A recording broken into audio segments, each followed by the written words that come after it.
Jean chapitre 7, nous commençons au verset 1. Après cela, Jésus parcourait la Galilée car il ne voulait pas séjourner en Judée parce que les Juifs cherchaient à le faire mourir. Or, la fête des Juifs, la fête des tabernacles était proche. Alors, les Juifs cherchaient à le faire mourir. Jésus ne quittait pas là parce qu'il ne voulait pas mourir. Jésus est quitté du milieu d'eux tout simplement parce que il n'avait pas encore tout accompli sur la terre. Il avait été destiné, bien aimé, pour être crucifié, pour être l'agneau, pour être celui-là qui doit verser le sang et que l'humanité tout entière, en croyant, ait la vie éternelle. Mais son heure n'était pas encore arrivée. Je parle ici pour édifier et ouvrir encore l'esprit de ceux-là qui doutent dans la parole et qui disent même que Jésus avait peur. L'heure où on a mis la main sur lui, il a dit: j'étais avec vous tous les jours dans les temps. On avait pu mettre la main sur moi. Alors, quand les disciples ont voulu faire la guerre et empêcher, il a dit non. Il a dit non, laissez-les faire. Et déjà à la veille, il leur a averti. Il a pris le repas avec eux en leur disant: c'est le dernier repas, car le Fils de l'homme doit être livré. Pour ceux qui pensent encore que Jésus avait peur de la mort, c'est vrai, la mort, c'était pas quelque chose de très facile. Où il a prié le Père, s'il est possible, d'une autre manière, que le Père recule cette eau. Toutefois, que la volonté du Père se fasse et non sa volonté. Mais il avait été destiné pour cela. C'est pourquoi il a bu la coupe. C'est pourquoi il a été crucifié. Et si vous ignorez ce dont pourquoi Jésus avait été crucifié, si vous ignorez, vous ne pouvez pas être sauvé. Si vous ignorez pourquoi Jésus a souffert la croix, vous ne pouvez pas être sauvé. En fait, je parle ici pour éveiller les consciences. Jésus a souffert la croix pas pour lui-même. Or, il dit, Jean 14, 15, celui qui m'aime gardera ma parole. C'est celui qui prend conscience que Jésus a souffert la croix pour lui. Donc, mon frère, ma soeur, nous n'avons plus péché contre Dieu. Là, nous acceptons, nous reconnaissons la souffrance de Jésus. Lorsque vous péchez, vous crucifiez de votre part encore Jésus. Vous crucifiez encore de votre part. Vous vous joignez à ceux-là qui ont porté la malédiction. Donc Pilate a dit: quel mal a-t-il fait qu'il soit crucifié? Il a lavé ses mains, il se reculait. Je suis innocent du sang de cet homme. Nos parents ont dit au pied de la croix que son sang retombe sur nous et sur nos enfants. Sachez que quand vous péchez, vous rentrez sur la malédiction que les parents ont déclarée au pied de la croix. Comprenez très bien. Vous rentrez sur la malédiction déclarée au pied de la croix.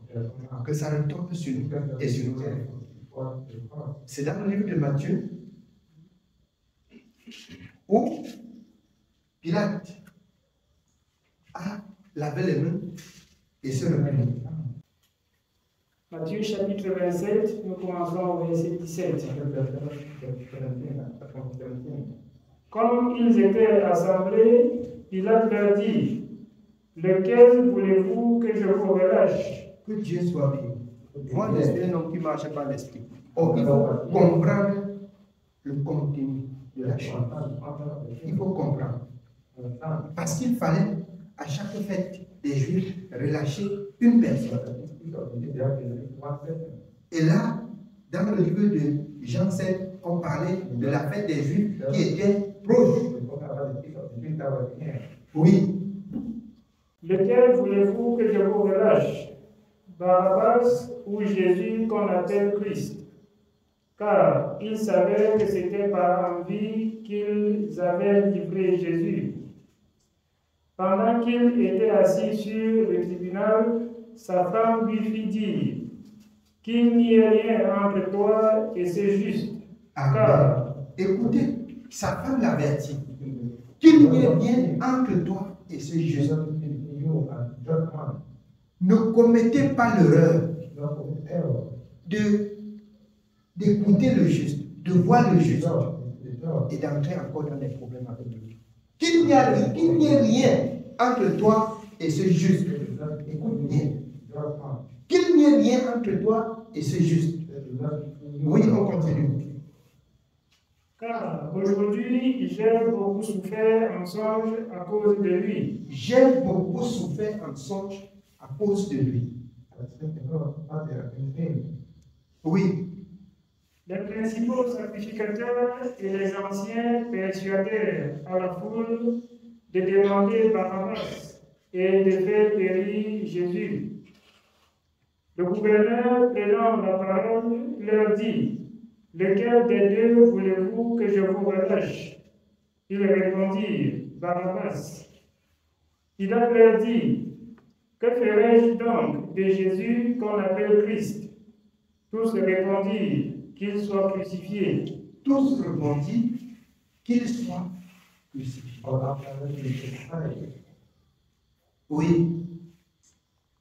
Le gouverneur dit: mais quel mal a-t-il fait? Quel mal a-t-il fait pour mériter d'être crucifié? Oui. Et il criait encore plus fort qu'il soit crucifié. Pilate, voyant qu'il ne gagnait rien, mais que le tumulte augmentait, prit de l'eau, se lava les mains en présence de toute la foule et dit: je suis innocent du sang de ce juste. Je suis innocent du sang de ce juste. Il lave ses mains pour dire: je ne suis pas là. S'il trouvait moyen de le libérer, il le libérait. Mais s'il libérait, la foule devait le remplacer avec lui. C'est lui que la foule devait l'appeler. C'est pour ça qu'il a lavé ses mains et fui. Oui.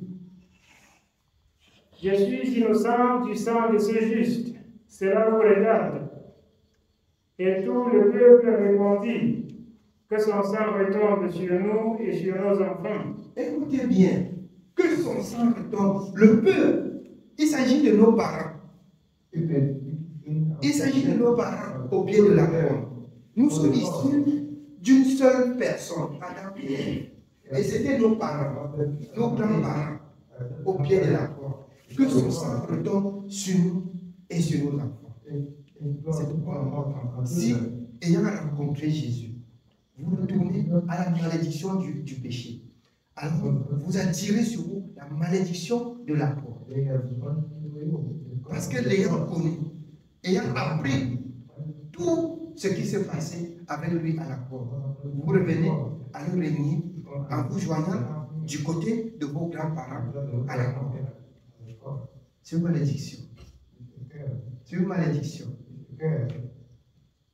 Amen. Nous retournons dans Jean 7. Jean chapitre 7, nous continuons au verset 3. Et certains lui dirent: pars d'ici et va en Judée, afin que tes disciples voient aussi les œuvres que tu fais. Personne n'agit en secret lorsqu'il désire paraître. Si tu fais ces choses, montre-toi toi-même au monde. Car ses frères non plus ne croyaient pas en lui. Vous comprenez? Ses frères non plus ne croyaient pas en lui. Mais plutôt, on le chasse. Mais va faire tes disciples, tu fais tes choses là pour qu'ils voient. Est-ce qu'on fait des choses comme ça pour se cacher? La parole de Dieu dit ici, ses frères même. C'est pourquoi nous devions crucifier la chair et ne plus avoir des frères charnels. Parce que ce sont elles qui vont nous trahir, ce sont elles qui vont nous livrer à la mort. Si vous ne le croyez pas, c'est écrit dans Matthieu. Vous auriez pour premier ennemi les gens de votre vie. Ainsi s'est accompli cette parole. On va te montrer à tes disciples, tu es là, tu gênes les gens. Tu dis que tu dois faire une doctrine. Va te montrer à tes disciples. Oui, viens. Nous continuons au verset 6. Jésus leur dit, mon temps n'est pas encore venu, mais votre temps est toujours prêt. Le monde ne peut vous haïr.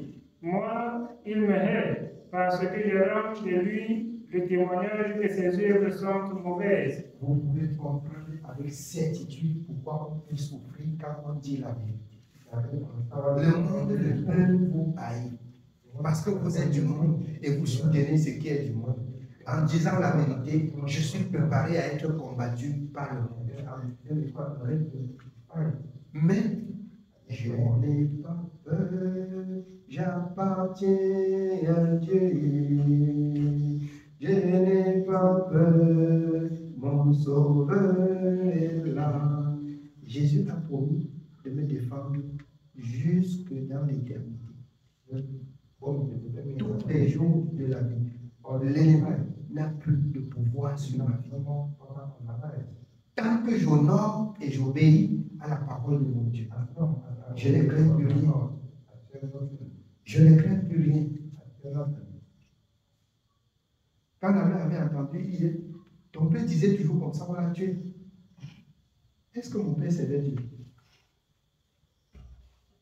Mon père servait les dieux étrangers.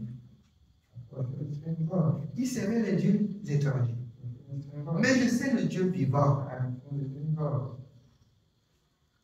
C'est pourquoi on peut essayer, on a essayé et on peut encore essayer de tuer et on n'arrive pas. Sinon, quand Jésus va donner l'autorisation, je sais que je vais mourir. Mais je vais mourir quand Jésus va donner l'autorisation. Il faut qu'il signe l'autorisation pour que je meure. Si longtemps que j'obéis à sa parole, la signature, l'arrêt de ma mort, c'est Jésus qui signe. C'est Jésus qui signe. Amen. Oui, bien. Au verset 8. Montez-vous à cette fête. Pour moi, je n'y monte point, parce que mon temps n'est pas encore accompli. Après leur avoir dit cela, il resta en Galilée. Lorsque ses frères furent montés à la fête, il y monta aussi lui-même, non publiquement, mais comme en secret. Pourquoi est-ce qu'il monte en secret? Il avait encore des choses à faire. Toutefois, il n'avait pas peur. Mais l'ennemi voulait qu'il n'achève pas l'œuvre pour laquelle il est venu. Et c'est pourquoi il pouvait de temps en temps dire aux disciples de ne dire à personne jusqu'à ce que tout soit accompli. S'il savait qu'au juste, Jésus devait ressusciter, pour qu'une telle puissance se manifeste dans la vie de ceux qui vont croire, ceux qui ne l'ont pas tué. Ceux qui ne l'ont pas tué. Ceux qui ne l'ont pas tué. Mais à la résurrection, ils ne pouvaient plus le toucher. Ils ne pouvaient plus le voir. C'est pour cela que le Seigneur dit, le monde ne le voit pas, mais nous le voyons. Parce que nous croyons en lui. Nous croyons à tout ce qu'il a dit. Et spirituellement, je vois Dieu.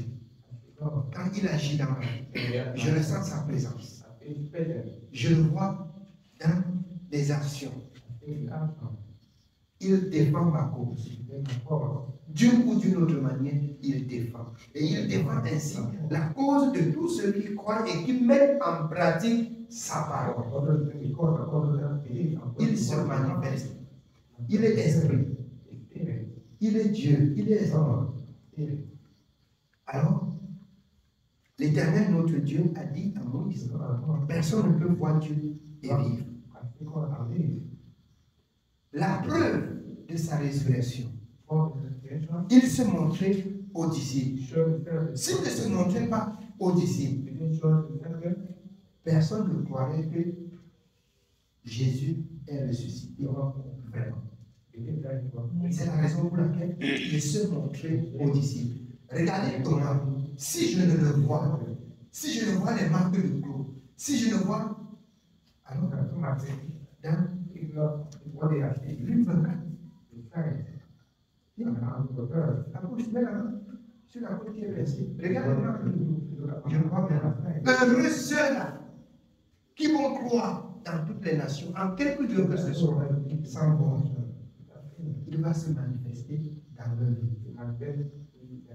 Si beaucoup dans cette assemblée disent qu'ils n'ont pas vu Dieu se manifester, c'est que c'est l'incrédulité. C'est que c'est l'incrédulité. C'est que c'est la méchanceté. C'est que c'est la méchanceté. La lumière de Dieu a brillé pour vous. Tous ceux qui sont arrivés avec des esprits méchants, le nom de Jésus les a renvoyés dans les lieux arides. Et alors, pourquoi pécher encore contre ce grand Dieu? Pourquoi encore pécher?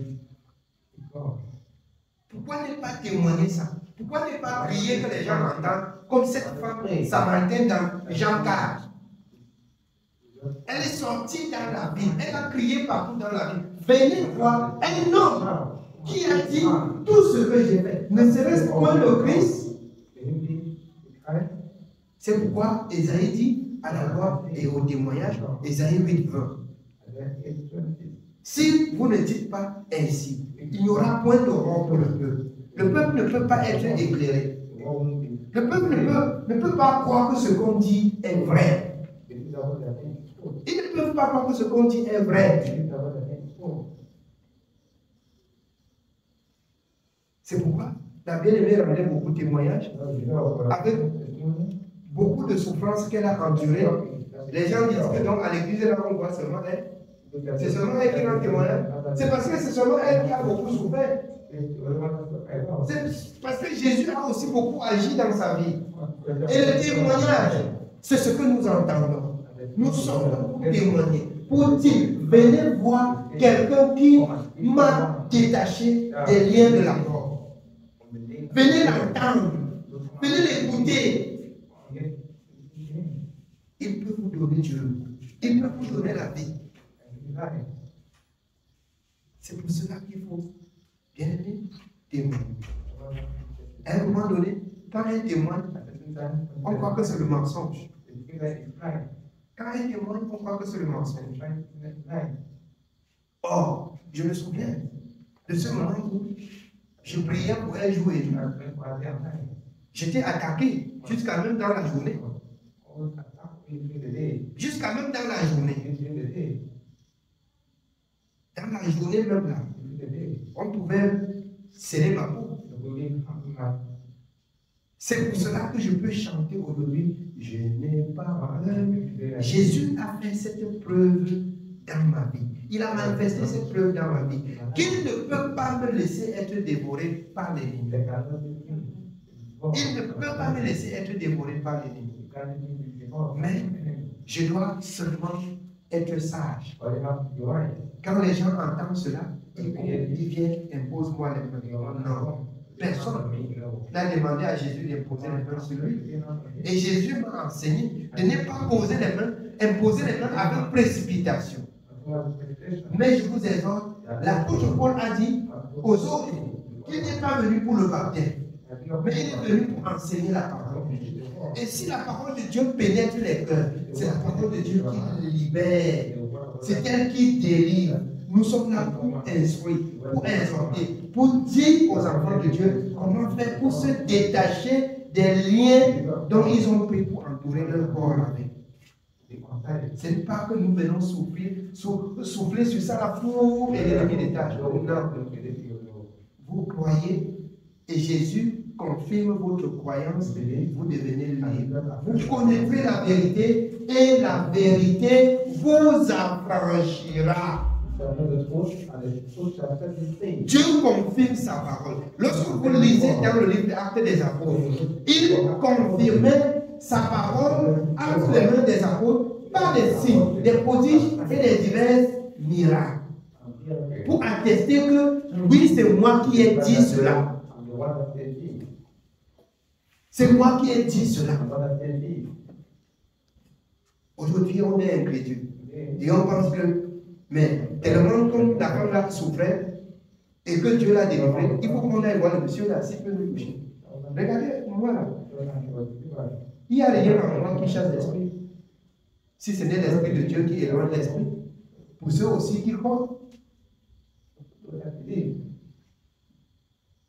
c'est pour encore dire au peuple de Dieu, aucun homme n'est puissant, aucun homme n'a le pouvoir, aucun homme n'a de puissance. Jésus seul est tout puissant. Et c'est lui qui peut faire de pareilles choses. C'est lui qui peut se manifester ainsi. C'est lui qui peut vous libérer de tout fardeau. Quand il dit dans Matthieu 11, venez à moi pour tous qui est fatigué et chargé. Il n'a pas dit allez vers les serviteurs. Venez à lui. Jésus appelle le peuple à lui. Le serviteur de Dieu doit pousser le peuple de Dieu à Jésus. Et Jésus libère. Voilà le rôle des serviteurs. Ils doivent pousser le peuple à Jésus. Et Jésus libère. Un homme qui dit qu'il libère, ce n'est qu'un charlatan. Ce n'est qu'un marabout qui donne le rendez-vous pour venir prendre son médicament. C'est un marabout. Jésus ne donne pas rendez-vous pour libérer. Jésus libère quand il veut, comme il veut. C'est possible que tu sortes là, que tu trouves quelqu'un tellement souffrant, comme Silas et qui, comme les Silas qui montaient au temple. C'est possible que tu sors là, tu trouves quelqu'un, parce que vous allez vous poser des questions dans les cœurs. Quand il rencontrait les gens, est-ce que ces gens avaient cru pour être directement délivrés? Ces gens ont eu foi que cet homme peut les guérir. Et cet homme était Dieu. Et moi, je suis un homme comme toi. Et si tu crois à la parole de cet homme, de Jésus-Christ de Nazareth, que je porte, la guérison aussi est ton partage. La guérison aussi, c'est ton partage. Si tu penses que c'est moi qui te donne la guérison, tu mourras dans tes rêves. Mais si tu crois que Jésus peut te libérer, tu seras libéré de tes liens. Le peuple de Dieu, l'homme de Dieu, doit montrer la direction aux enfants de Dieu. C'est pourquoi quelqu'un a chanté que veut l'Éternel, que je m'abaisse pour qu'il règne, que je m'abaisse. Je présente Jésus, je me bouge. Vous voyez Jésus. Je présente Jésus, je disparais. Vous voyez Jésus. Et la solution de tous vos maux est accomplie. Amen. Oui, bien aimé. Nous continuons au verset 11. Les Juifs le cherchaient pendant la fête et disaient, où est-il? Il y avait dans la foule grande rumeur à son sujet. Les uns disaient, c'est un homme de bien.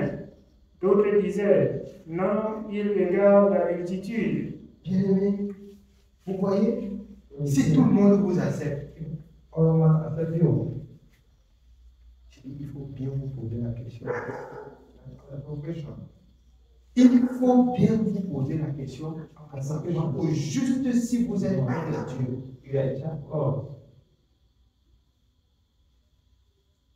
à un moment donné, je voudrais voir que cette parole s'est accomplie dans ma vie.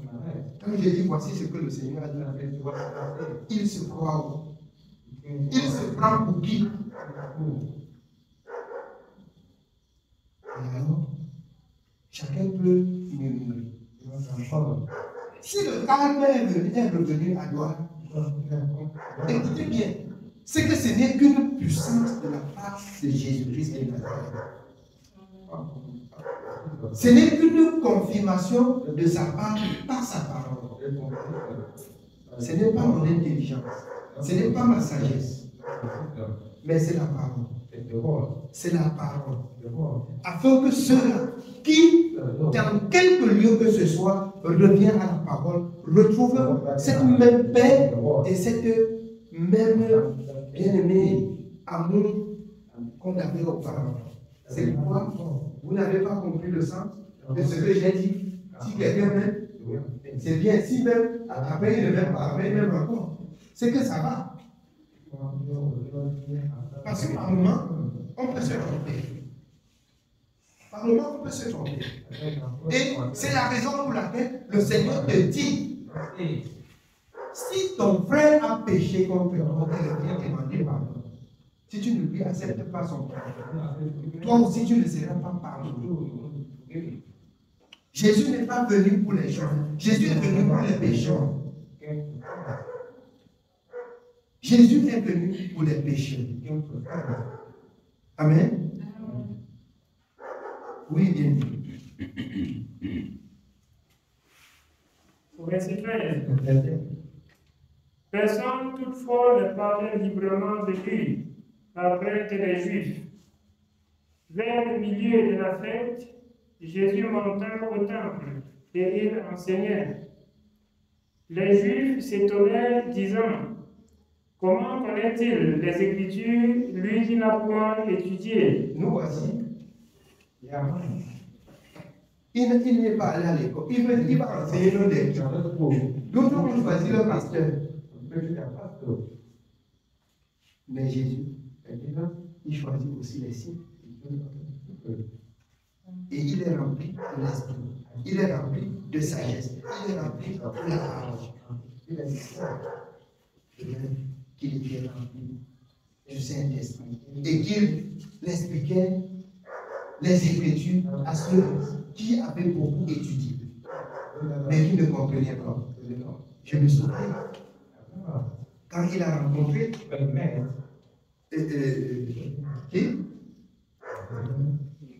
Nicodème,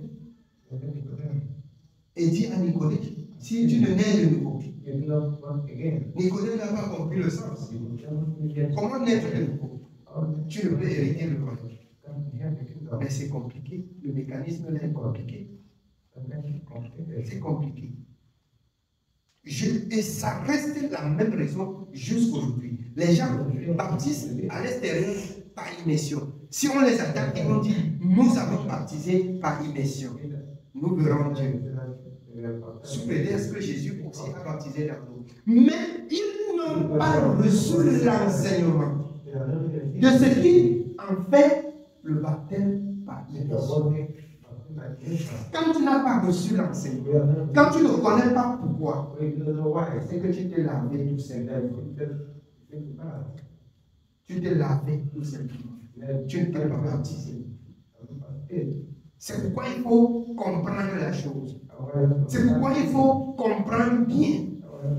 Déjà, quand la parole de Dieu dit, c'est un engagement d'une bonne conscience. Je suis conscient que je meurs comme ça avec Jésus et que je sors de la donne avec lui et que je veux vivre pour lui et que je ne vis plus pour moi. Vivre pour lui. Ce n'est plus côtoyer le péché. Je ne côtoie plus le péché. Je ne côtoie plus le péché. Là, je vis pour Dieu. Je ne vis plus pour moi-même. Je tue la chair. Je vis et je marche par l'esprit. Amen. Oui, bien.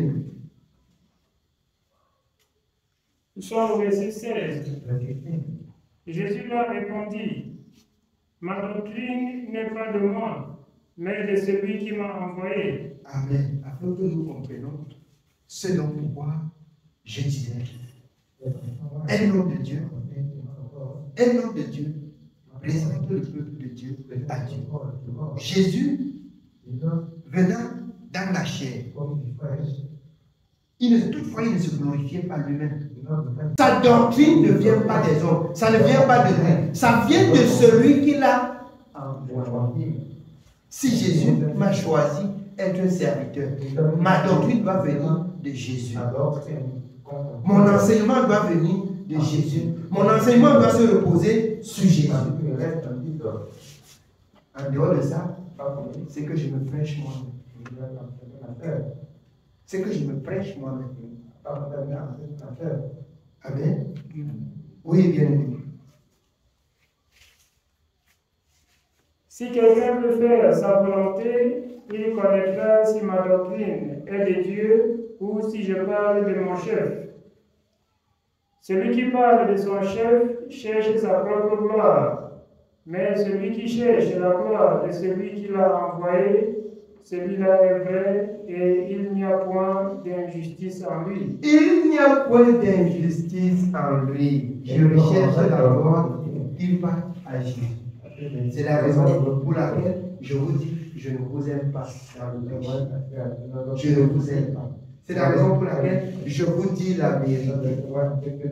Je n'ai pas honte de vous dire la vérité. Si vous demeurez dans le péché, vous mourrez dans vos péchés. Mais si vous confessez Jésus, comme vous l'avez confessé, si vous marchez dans la sainteté, vous auriez le repos de Dieu. Vous auriez la paix de Dieu. Amen. Je ne parle pas ici de moi-même, comme le Seigneur m'instruit dans sa parole. Amen. Oui, bien aimé. Moïse ne vous a-t-il pas donné la loi et nul de vous n'observe la loi? Ils ont tous reçu la loi. Mais personne ne met la parole de la loi en pratique. Oui. Pourquoi cherchez-vous à me faire mourir? La foule répondit, tu as un démon. Écoutez, pourquoi cherchez-vous à me faire mourir? Tu as un démon. C'est au point où on veut qu'il meure seulement. Comme j'ai entendu les autres prédire ma mort jusqu'à donner la date. Jusqu'à donner la date que je devais mourir.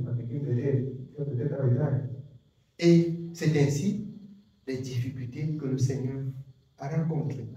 Et je dois comprendre que, alors bien aimé, si le monde me hait, c'est qu'ils ont commencé sur mon Seigneur. Là, je n'ai pas de problème. Mais je les aime. Je prie pour eux. Que Dieu les accorde longue vie. Et qu'un de ce jour, qu'ils saisissent la parole de la vérité. Ça serait plutôt un témoignage. Et les gens vont croire. Je ne désire pas la mort de quelqu'un. Je prie que Dieu donne longue vie à notre chacun. Même à tous ceux qui me haïssent. À tous ceux qui se disent mon ennemi. Les années et les jours suivants nous diront. Amen. Oui, bien aimé. Pourquoi cherchez-vous à vous faire mourir?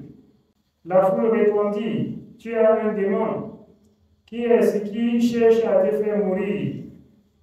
Jésus leur répondit, j'ai fait une œuvre et vous en êtes tous étonnés. Moïse vous a donné la circoncision, non qu'elle vienne de Moïse, car elle vient des patriarches, et vous circoncisez un homme le jour du sabbat. Si un homme reçoit la circoncision le jour du sabbat, afin que la loi de Moïse ne soit pas violée, pourquoi vous irritez-vous contre moi de ce que j'ai guéri un homme tout entier le jour du sabbat?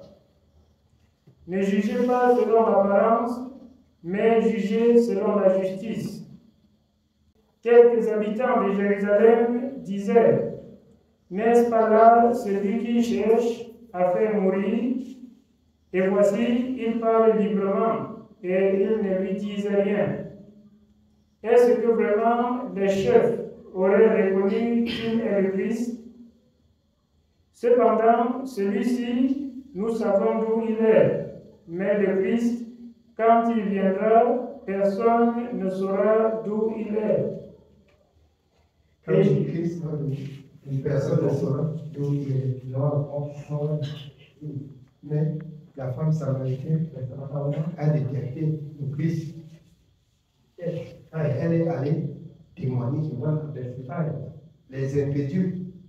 dit que ce n'est pas Christ. Quand Christ va venir, personne ne va revenir. Est-ce qu'ils ont été instruits ce dont pourquoi le Christ devait venir? Est-ce que tu connais pourquoi Jésus a souffert la croix pour toi? C'est que tu ne diras pas que quand il va venir, il va se cacher. Quand il va venir, personne ne va connaître. Quand il va venir, les malades vont être guéris. Les boiteux vont marcher. Les aveugles vont voir. Et ça témoigne la présence de Christ. Ils n'ont pas appris cela. Ils n'ont pas connu cela. C'est pourquoi ils pouvaient simplement dire quand le Christ va venir, personne ne saura.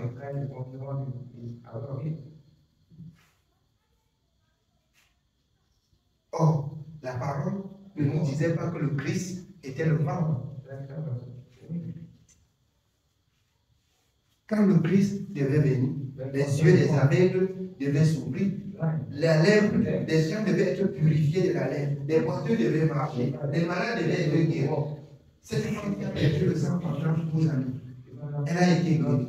Cette femme adultère, elle a été pardonnée. Quand le Christ devait arriver, les péchés devaient être pardonnés. Les gens ne devaient plus être sur le joug de la gloire. Et c'est la raison pour laquelle vous pouvez voir tout cela sur le passage du Seigneur. C'était afin que le message de la vie éternelle soit prêché. Amen. Oui, bien. Verset 28. Et Jésus, enseignant dans le temple, s'écria: Vous me connaissez et vous savez d'où je suis. Je ne suis pas venu de moi-même, mais celui qui m'a envoyé est vrai et vous ne le connaissez pas. Moi, je le connais car je viens de lui et c'est lui qui m'a envoyé. Il cherchait donc à se saisir de lui et personne ne mit la main sur lui parce que son heure n'était pas encore venue. Et personne ne mit la main sur lui parce que son heure n'était pas encore venue. Il n'avait pas encore tout accompli. Amen. Oui, bien. Verset 31. Plusieurs parmi la foule crurent en lui, et ils disaient: Le Christ, quand il viendra, fera-t-il plus de miracles que n'en a fait celui-ci? Les pharisiens entendirent la foule murmurant de lui ces choses. Alors les principaux sacrificateurs et les pharisiens envoyèrent des huissiers pour le saisir.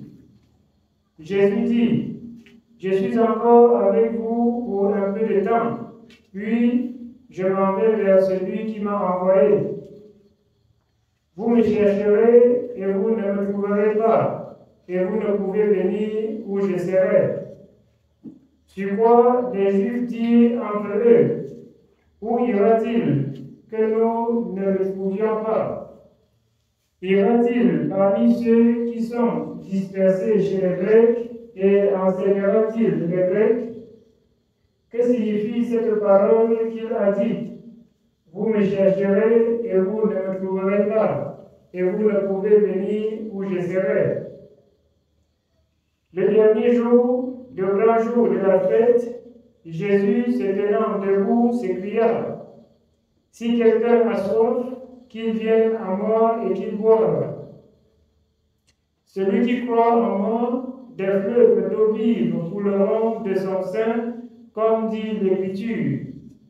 Il dit cela de l'Esprit que devaient recevoir ceux qui croiraient en lui, car l'Esprit n'était pas encore, parce que Jésus n'avait pas encore été glorifié. Des gens de la foule, ayant entendu ces paroles, disaient: Celui-ci est vraiment le prophète. D'autres disaient: C'est le Christ. Et d'autres disaient: Est-ce bien de la Galilée que doit venir le Christ? L'Écriture ne dit-elle pas que c'est de la postérité de David et du village de Bethléem, où était David que le Christ doit venir, il y eut donc, à cause de lui, division parmi la foule. Quelques-uns d'entre eux voulaient le saisir, mais personne ne mit la main sur lui. Ainsi, les huissiers retournèrent vers les principaux sacrificateurs et les pharisiens. Et ceux-ci leur dirent, pourquoi ne l'avez-vous pas emmené? Les huissiers répondirent, jamais on n'a parlé comme cet homme. Les pharisiens leur répliquèrent, est-ce que vous aussi, vous avez été séduits? Y a-t-il quelqu'un des chefs ou des pharisiens qui ait cru en lui? Mais cette foule qui ne connaît pas la loi, ce sont des maudits. Nicodème, qui était venu de nuit vers Jésus et qui était l'un d'entre eux, leur dit, notre loi condamne-t-elle un homme avant qu'on l'entende et qu'on sache ce qu'il a fait? Il lui répondit, es-tu aussi galiléen? Examine, et tu verras que de la Galilée, il ne sort point de prophète. Et chacun s'en retourna dans sa maison. Amen. Amen. Que Dieu soit béni. C'était ainsi. Concret de disons, chacun retourne chez soi. Là, mais nous restons dans la parole. Concret de disons, pour rentrer chez soi. Donc, lui là, vous croyez aussi à ce qu'il dit. Alors, nous croyons à ce que Jésus a dit. Amen. Que le Seigneur nous bénisse.